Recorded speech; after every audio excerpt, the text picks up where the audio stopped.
Hello hello. माँ सरस्वती को प्रणाम करता हूँ। हिंदी साहित्य विकास परिषद एवं धनबाद क्लब के द्वारा आयोजित ठाकुर भरी शाम में आप सभी उपस्थित श्रोताओं का, गणमान्य अतिथियों का, बहनों का, भाइयों का, सबका हार्दिक अभिनंदन, चंदन वंदन करता हूँ। इधर जो आदरणीय पत्रकार बंधु, फोटोग्राफर, आप भी कहीं बैठ जाइए या फिर सब कीजिएगा। कवियों को, चूंकि धनबाद औद्योगिक नगरी है और साहित्य की भी उर्वरा भूमि है और इतने महंगे महंगे कवियों को, जिनका एक का होना कवि सम्मेलन के पूर्णता और सार्थकता की गारंटी होती है, उसमें आप दो बड़े कवियों को यहाँ बुलाए हैं, तो केवल आप इनको सुनिए। मेरा निवेदन यही रहेगा कि बस व्यवस्थित रूप से आप विराजमान हो जाए। बहुत पुराना संगठन है ये, तब का है कि 1980 जब बिहार और झारखंड एक ही राज्य हुआ करता था, तब का ये परिषद है और तब से ये आयोजन चल रहा है। और जैसा कि पदाधिकारी गणों ने बताया कि लगभग तमाम कवि आ चुके हैं और आते रहेंगे। मैं कई बार आया भी हूँ और आप सभी के श्रवण क्षमता को, आप सभी के लेखन क्षमता को, साहित्य के प्रति समर्पण को जानता हूँ। इसलिए एक बार आप अपने सम्मान में जोरदार तालियां बजा करके इस सम्मेलन को अनुमति प्रदान करें। मैं कह रहा था, हंसने के लिए, हंसाने के लिए इस कार्यक्रम का आज आयोजन किया गया है। तो जितनी चिंताएं हैं, घर के जितने तनावपूर्ण माहौल हैं, व्यवसाय के, ऑफिस के जो भी हैं, कुछ देर के लिए आप भूल जाइएगा। कभी हंसाने की कोशिश करेंगे तो भी हंसिएगा और हंसी न आए तो कभी के कोशिश पे हंसिएगा।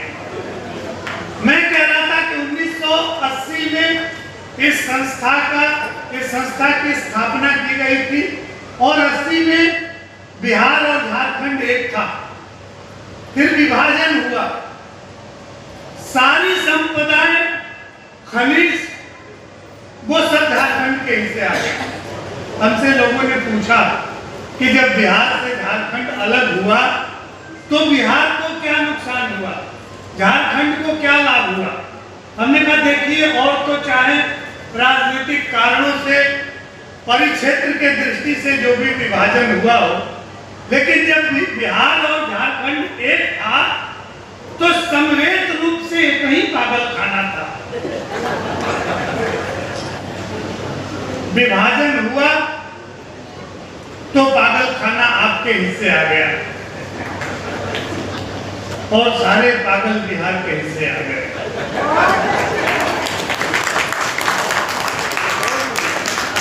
बाकी कहीं जो है कोई अंतर नहीं आया।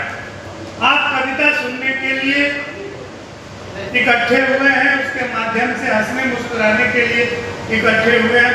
मैं खड़ा हुआ हूँ, थोड़ा सा 2 मिनट के लिए व्यवस्थित व्यवस्था कर दूं, फिर आपको मैं एक एक व्यक्ति के नामों से, इनके कारनामों से आपको परिचय कराऊंगा। जो लोग मोबाइल से वीडियो रील बनाने की कोशिश में लगे हुए हैं, इसका आपको कोई भी फायदा नहीं होगा, क्योंकि ये अभी जो सुनाएंगे वो बहुत नया चीज नहीं सुनाएंगे, वो सारे चीज पहले से पढ़े हुए हैं।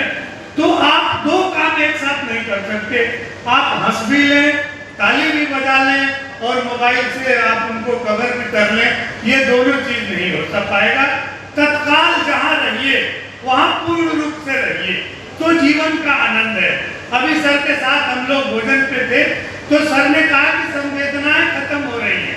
संवेदना जब भी खत्म होगी, व्यक्ति, इंसान खत्म हो जाएगा, मानवता खत्म हो जाएगी। और इसके लिए साहित्य का होना जरूरी है और साहित्य परिषद का होना जरूरी है और इस तरह के आयोजनों का होना जरूरी है। मैं छोटी सी घटना आपको बताता हूँ। एक कनेडियन कवि ने अपने सरकार के विरुद्ध कोई रचना रच दी। सरकार के विरुद्ध चूंकि रचना थी तो सरकार ने उस कवि को पकड़ के जेल में डाल दिया कि तुम हमारे सरकार के अधीन पैदा हुए साहित्यकार हो और तुम सरकार के विरोध में लिखते हो। बंद कर दिया। उस कैनेडियन कवि की एक छोटी सी बेटी थी, वो गई जेल में मिलने, तो उसने कहा पापा आपका जुर्म क्या है? कवि ने कहा कि बिटिया मैंने सरकार के विरोध में कविताएं लिखी हैं, मेरा यही दोष है। बेटी ने कहा तो इसमें जेल आपको जेल भेजने की क्या जरूरत थी? सरकार भी आपके विरोध में कविता लिख देती, कवि को जेल भेजने की जरूरत क्या थी? सरकार भी आपके विरोध में कविता लिख देती। आप उस कवि का जवाब सुनिएगा और थोड़ी सी ऊर्जा समेटिएगा। कवि ने कहा कि बिटिया यदि सरकार को कविता लिखने आती तो इतना खून खराबा थोड़े करती।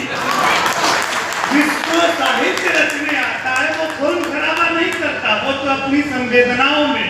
मैं किताब ये विमोचित हुई और ये किताब के रूप में आई। आपका शीर्षक मुझे बहुत अच्छा लगा। मैं बचपन में छोटा था, बचपन में हर आदमी छोटा होता था, मैं भी छोटा था, तो वो मैं पढ़ता था नारी केवल श्रद्धा हो। तो मुझे ये लगता था कि नारी केवल श्रद्धा ही क्यों है और कुछ क्यों नहीं है। लेकिन आज आपका शीर्षक देख करके नारी तुम दुर्गा हो, और जैसा हम अपने घरों में देखते हैं आपकी ये किताब और इसका शीर्षक बिल्कुल सार्थक है। हम आपको इसके लिए बहुत बधाई देते हैं। भले आपने गंभीर अवस्था में लिखा है, लेकिन हम जब अपनी श्रीमती को देखते हैं तो बचपन में जो हमने पढ़ा था कि नारी तुम केवल श्रद्धा हो, नारी बिल्कुल श्रद्धा नहीं है, नारी केवल दुर्गा है। और इसलिए आपका बहुत बहुत आभार। और अब आप उसके मिजाज में आ गए हैं। मैं परिचय करा दूं, हमारे इधर सबसे जो इनको आप जानते हैं, हमसे ज्यादा जानते हैं, बचपन से जानते हैं, हालांकि हम भी इनको जानते हैं, दिलीप चंचल जी हैं, जो पूज्य पिता के साहित्यिक विरासत को भारत से और भारत के बाहर तक पहुंचाने का काम कर रहे हैं। आदरणीय दिलीप चंचल जी के लिए भी एक बार आप, राकेश चंचल जी के लिए भी आप, असल में भाई साहब कितना पुराना रहा है, तो आत्मा वही जायते पुत्र, पिता का संपूर्ण आत्मा और संस्कार पुत्र के रूप में आ रहे हैं। और मैं ईश्वर से प्रार्थना करूंगा कि इस तरह का पुत्र हर साहित्यकार के घर पैदा हो, ताकि पिता के विरासत को कर। इनके बगल में जो विराजमान है सुदीप भोला जी, ये आप किसी भी परिचय के मोहताज नहीं है। सोशल मीडिया पे यदि आप 3-4 रील अंगूठे से सरकाते हैं तो चौथा रील जरूर आ जाएगा जिसमें सुदीप भोला जी मिलेंगे। इनको भी एक बड़े कवि के पुत्र होने का गौरव प्राप्त है, आज आपके बीच में उपस्थित हैं। बाकी सब ये अपने कविता के माध्यम से अपना परिचय देंगे। अमेरिका से लेकर के तमाम देशों की यात्रा इन्होंने की है। एक दिन एक बिल दिखा रहे थे कि 1.25 लाख रुपए की चाय पीती है।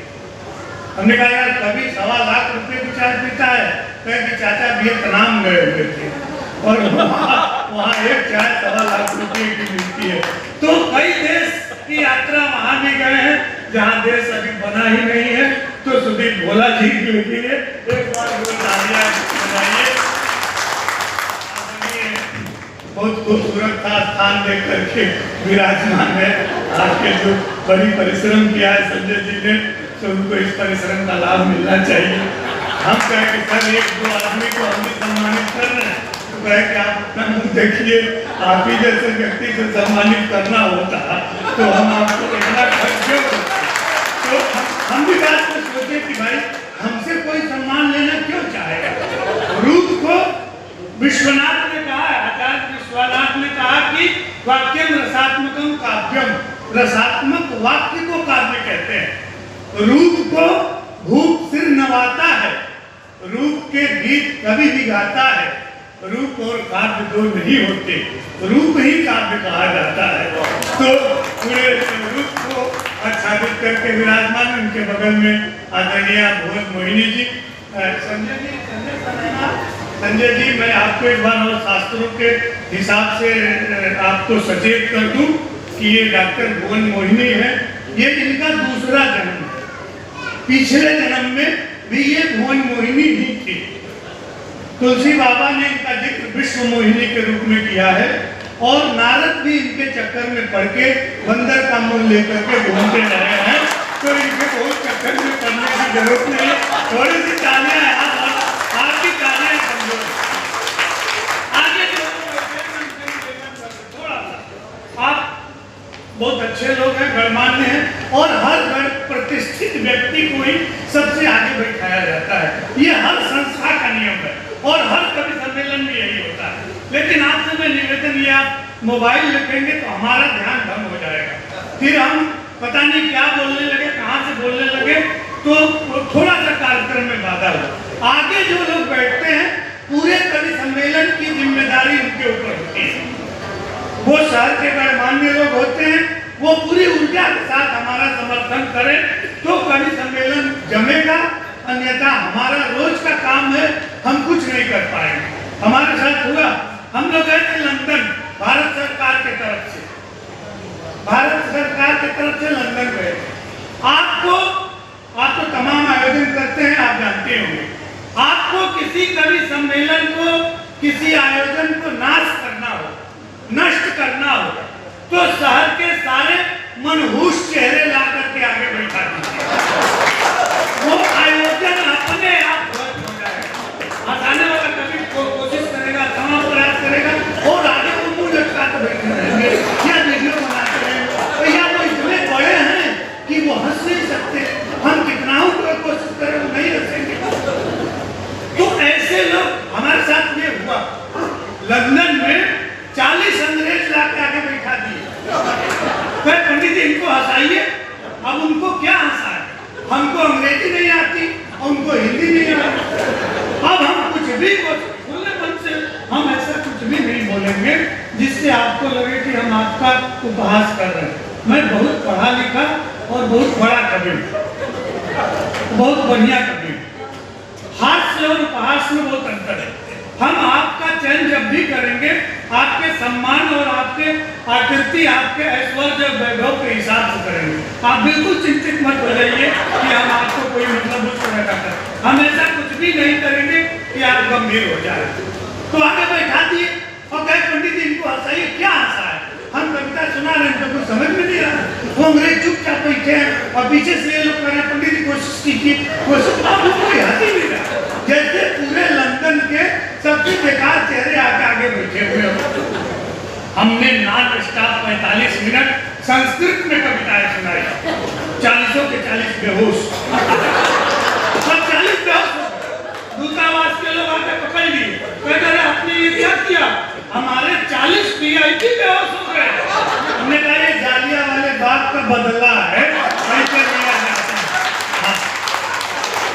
अब आप थोड़ा जागरूक हो गए हैं। मैं पहले जैसा हमारी भारतीय परंपरा रही है, संवेदना जहाँ है, आप यदि कविता सुनने के लिए एकत्रित हुए हैं, आप हंसने के लिए एकत्रित हुए हैं, तो ये मान लीजिए कि झारखंड की उर्वरा धरती पे, इस साहित्य भूमि पे बस इतने लोग ही संवेदनशील हैं, वरना जिनके पास संवेदना नहीं है वो कविता क्या तो साहित्य न रच सकते हैं और न साहित्य सुन सकते हैं। कविता, आज कविता सबसे पहली कविता निकली थी वाल्मीकि के मुंह से, शोका श्लोकत्वमागता। जब क्रौंच मिथुनादेकम में से एक को व्याधि का तीर लगता है तो वो दर्द जब वाल्मीकि के हृदय से फूटता है तो कविता का जन्म होता है। या फिर नीर भरी बदली महादेवी के आंखों से बरसती है तब कविता का जन्म होता है। या फिर इलाहाबाद के सड़कों पे पत्थर तोड़ती किसी बुढ़िया के हाथों के फफोले निराला के सीने में फूटते हैं तब कविता का जन्म होता है। कविता इतना आसान नहीं है, कविता कहना आसान है और कविता सुनना आसान है। एक बार मैं आपको और हार्दिक आभार व्यक्त करता हूं कि आप हमें सुनने के लिए उपस्थित हुए हैं। हमारी भारतीय परंपरा रही है कि हम किसी भी कार्यक्रम की शुरुआत के लिए मंगल का आचरण करते हैं तो मां सरस्वती की वंदना के लिए हम डॉक्टर मोहिनी जी को आमंत्रित करते हैं कि आप मंच तक आएं और मां सरस्वती के चरणों में शब्द पुष्प अर्पित करके इस कवि सम्मेलन को, इस ठाकुर भरी शाम को गति प्रदान करें। आपसे निवेदन है, आप एक बार जोरदार तालियां बजाएं।